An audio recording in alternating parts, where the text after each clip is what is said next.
But like, so there's different strategies and approaches, but there are things that make somebody highly effective. What I want to do is I want you guys to be able to put yourselves on a path as you step into the classroom to say, these are the things that I can do to be a highly effective teacher. As of right now, we may not be able to come up with a definition. Like everybody was like, I don't know if I can come up with just a definition, but I want to use this cool process that I learned from Charlie Munger, called inversion thinking. Has anybody ever heard of the process called inversion thinking? You heard of it? A little bit. Okay, a little bit, kind of. I'll explain it a little bit and give you an example. Inversion thinking is the process that understands that our brains are better at finding problems than solutions. So just now I asked, could you tell me what it takes to be a highly effective teacher? We're like, I don't know. It's hard to kind of find that solution. But watch this. Do you guys want a money example or a relationship example? Relationship. Oh my gosh. Okay. You guys are into relationships. Let's do it. So if I asked you, same scenario, let's go on Good Morning America. All eyes are on you. What does it take to stay in a relationship forever? The relationship you're in now, what does it take to stay in a relationship forever? Do you have a statement that you can give me? Or would it be easier, Beth, I'm sorry, Maddie, I know you're in a relationship. You said you're engaged. Is that it? Is that it? Come on, let's snap for that a little couple of snaps. Would you be able to tell me something that he could do that will end the relationship before this week is over? Probably. So would it be easier, if you think about relationships, would it be easier for you to give me the things to do to make it last forever? Granted, none of us have ever been in a relationship that lasts forever. Or would it be easier to give me some things that could happen that would make this relationship end right now? Which one would be easier? The second one. The second one. Because our brains it's easier to find problems than it is to think of solutions. But do you want to share what's something that could possibly happen that would end your relationship immediately? Or would you not want to share that? Because you don't have to. No, share it. Okay, what's something that could happen that would end the relationship before this week is over? I feel like this is basic, but cheating. Okay, like that's infidelity, right? that would be my answer something we've already promised to each other, like going into marriage. So. Right. So if I find out that you cheated or you find out there was some infidelity, then we're done. Like, that's it. Okay. So boom. Inversion thinking says, I may not be able to give you a statement that says, hey, if we do these things, we'll be able to last forever. But I can say, if you cheat, we definitely won't last. So inversion thinking says, if cheating is going to make this give me the result I do not desire, let me find the reciprocal of that. Let me not cheat, and that'll help us stay on the path towards staying together forever. Okay? That's what inversion thinking is. So thinking about the things that would give you the opposite of your desired result, and then making a plan against those things. Okay? Does that kind of make a little bit of sense? Mm-hmm. All right. So I bet you if you sat down and started thinking about, these are all the things that would make our relationship fall apart. Cheating, stealing money, not communicating. How about we don't cheat? We communicate with each other, right? So that's how you start to go down the path towards getting the desired result. So now let's do the same thing with effective teaching. We may not have a solution for effective teaching, but can you think of something that a teacher would do that would make them be a terrible teacher? I would like for each of you to give me one thing that a teacher would do that would make them a terrible teacher. And we're going to talk about how to flip that so that we can become great.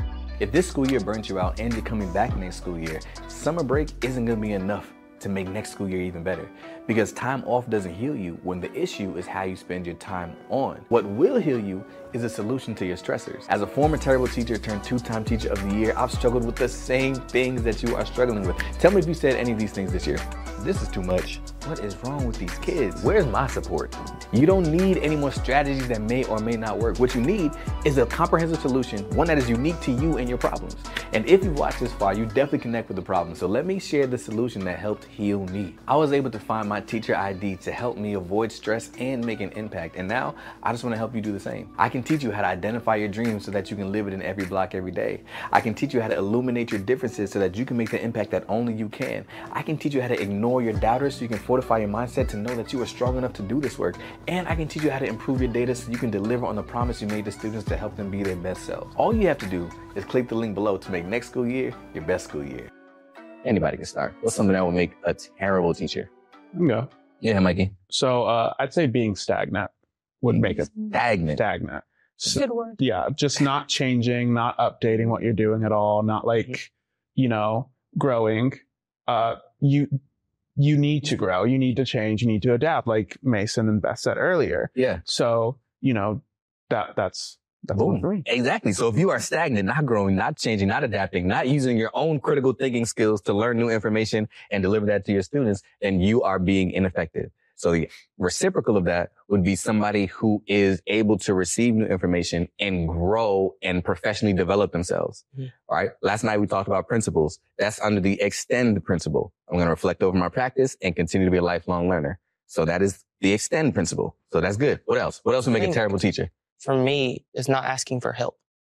Because, and I kind of relate this, last school year, in the spring semester, I did a long-term sub job. I did all my classes online.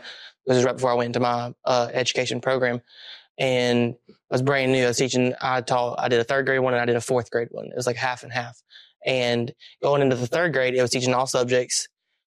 Didn't have like a co-teacher. A lot of the teachers on the grade level were not accepting of a long-term sub almost. Like it was like my fault that I was there. And I was like, I promise it's not. And so it's not that I didn't want to ask for help. There was really nobody I could go to for help. I got it. And so like I had to, and it was weird for me because I'd never been in that school before. So I felt weird going to somebody that was outside that grade level. And it took me almost probably 3 or 4 weeks before I was like, I can't do this by myself. Like I'm failing these students as just much as I'm failing myself. Yeah. Like I'm not taking anything out of this experience because I'm not going to get help to find what I can do to benefit these 23 students. Right. And for these next 6 weeks, I'm all they have. And like same there, like I'm there every single day. I mean, I was there, like long-term subs don't stay at the school till 6:30 except this one right here. And I don't know why I did that. Some people think I'm crazy and I thought I was too at some points. I know why you did it. Yeah. You didn't ask for help. Yeah. And after that third week, when I started asking for help, I was leaving every day at 2:30. I was out. And that's when I started seeing the change in test scores and just overall happiness of being in that classroom for them and me. Like, because I wasn't wasting my time and I wasn't wasting theirs because I got the right help I needed to get. Absolutely. So a terrible teacher is somebody who doesn't ask for help, says, I'm going to do this in isolation. I'm going to figure it out all by myself. And maybe eventually you do. But at what cost? Like, how long would it take you to figure it out all by yourself? And how many students are you negatively affecting in the meantime? But somebody who's highly effective knows how to ask for help. And that is the endure principle that we covered last night. You know, there's 6 principles of effective instruction. To be able to endure, you have to find your supports, like Kiara was talking about earlier. Finding your guide, your supporter, your encourager, your protector. Like finding those people to help you along the way so that you're not trying to figure this thing out all by yourself. Teachers that are able to surround themselves with those sorts of support are teachers that go forward to be successful. All right, one more. Come on, we're doing this thing. Let me get at least one more. Not building connections with those students, but also the people around you in the school. I didn't realize how important that was until I got into my first field, and we just had a professional development meeting earlier this week, and we talked about how it's so important to build connections with the people that are working with you and how they're going through the same struggles or same successes that you are, and they're still trying to figure out those things that are going on in their classrooms, and we all need to come together to try to find a way to help fix these issues, quote unquote. And I feel like if you can't build a connection with your students or another teacher, you can't ask for help. You can't, adapt and change. But when you connect with someone, you can, build that relationship. You can grow together. And sometimes it's good to grow together than just grow by yourself, because sometimes you feel alone and isolated. But if you're together, you're like, okay, we got this. Like, I got a team, right? Bouncing off that, that's why I love teaching like upper elementary, because we most departmentalize. You have that co-teacher where y'all are, no matter if you're together for just 1 year and y'all separate, or one of y'all leaves or move to grade levels, for that year, they build such a tight bond where it's like they are your support system. Like you said, one person can't surround, and I believe that with that, but even with a co-teacher, they make up like almost, it feels like almost 3/4 because you're with them all of the time. Right. And it feels so strong. That's why at the very end of the year, you're like, I don't really want to leave you. Because it's all you know. That's super, super helpful. That connection part is huge. Like you said, connecting with your coworkers, but also connecting with the students and building those relationships, right? That is part of the engage principle. That's the third E, or one of the 6 E's. That's 3. So you gave me 3 so far. You gave me, we've got encourage, we've got extend, and we've got engage. Because we have to engage, like we have to build relationships in order to engage them. Right? We have to engage with staff. We have to engage with parents. We have to engage with everybody around us. So understanding how to master that principle would put you on the path towards effective teaching. Not building relationships with students and not finding supports in the building is what leads you on the path to not being a strong teacher. So what I wanted to show you that process because we won't be able to do the full extensive process today because I really want you to sit with this and think about what would it take to be terrible, just like we did. Like really list out as many things as possible.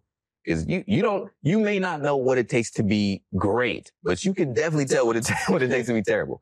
So think about, here, this would make me terrible, this would make me terrible, this would make me terrible. List out as many as you possibly can, and then try to find the antithesis of that. Try to find the reciprocal. So let me avoid doing this by doing this. Right. And start doing those things, and that'll put you on the path to being a highly, highly, highly effective teacher.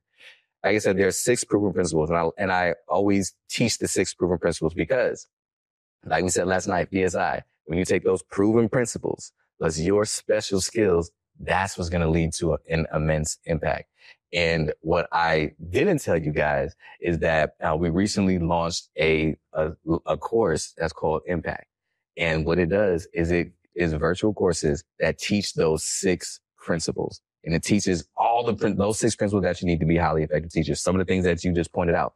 If you look at them as categories, under each category, there are then lessons that teach you how to do this thing. So if we're talking about engagement, how do we build relationships with students? If we're talking about empowerment, how do we design lessons that students retain information? We're talking about extension, how do we make sure that we are professionally developing ourselves? So it's really aligned to all the 6 principles.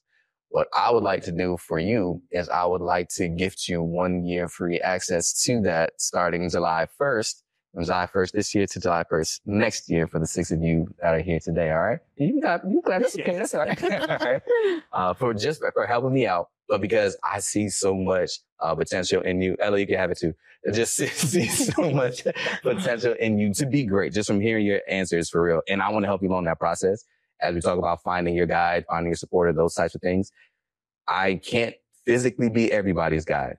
But because I've learned so much and I've experienced so much from being a terrible teacher and transitioning from that terrible teacher to a 2-time teacher of the year, I want to share some of those tips and strategies and those principles so that you can be highly effective. So you have access to that. And for anybody that's listening, the link will be in the description below in the show notes to make sure that you can find out how to get access as well.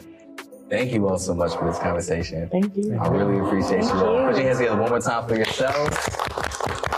I guarantee you that although you are a new teacher, you can have a big impact.